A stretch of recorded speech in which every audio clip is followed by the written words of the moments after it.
The legend of the Bandage Man is one of Oregon's most chilling urban myths, a tale whispered among locals and passed down through generations as both a ghost story and a warning. Set along the misty, forest-lined roads near Cannon Beach, the Bandage Man is said to be a terrifying figure wrapped in tattered, bloodstained bandages, a ghostly or monstrous entity that preys upon unsuspecting motorists.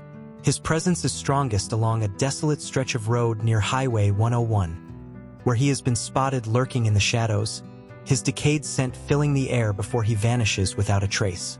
Whether the Bandage Man is a restless spirit, a vengeful revenant, or something more monstrous remains unknown, but his legend continues to send shivers down the spines of those who dare to drive the lonely roads at night. Like many urban myths, the origins of the Bandage Man are shrouded in mystery, with multiple versions of his backstory adding to the intrigue. The most common version suggests that he was once a logger or construction worker who suffered a gruesome accident, leaving him horribly disfigured and wrapped in bandages. In some versions of the story, he was taken by ambulance to a local hospital, but a freak accident during the journey caused the vehicle to crash, and when rescuers arrived, his body had vanished. Other accounts claim that he was the victim of a sawmill disaster, cut apart by machinery and hastily patched together before mysteriously disappearing. Some even suggest that he was buried alive, returning from the grave in a state of endless suffering. Regardless of the specifics, the story always ends the same way. The Bandage Man comes back.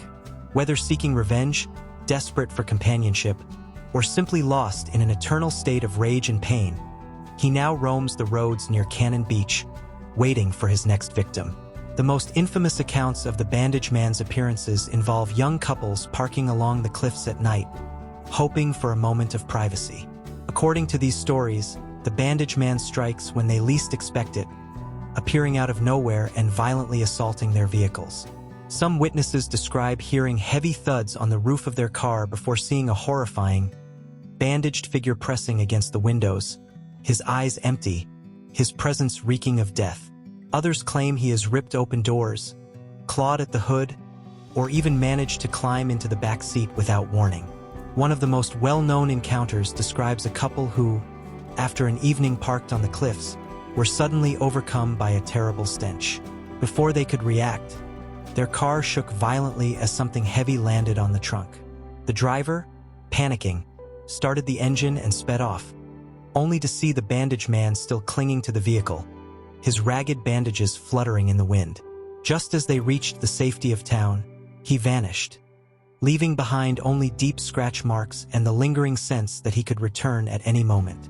Over the years, similar sightings have been reported.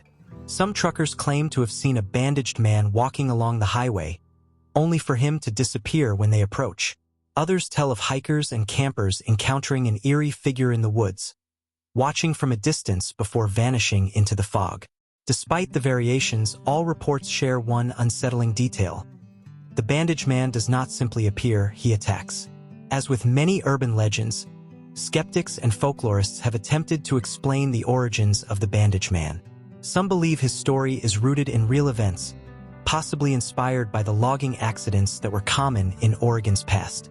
The gruesome nature of his alleged injuries may have contributed to the fear surrounding him, making him a ghostly cautionary tale warning of the dangers of working in such a hazardous industry. Others suggest that the Bandage Man's legend may have been a way to keep teenagers from engaging in reckless behavior.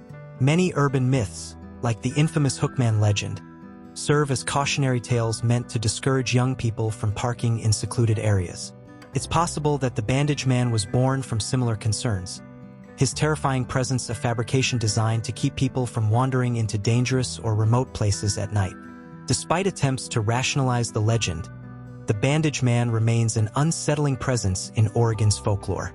His story has endured for decades, continuing to be shared around campfires and in hushed tones by those who drive the dark roads of Cannon Beach.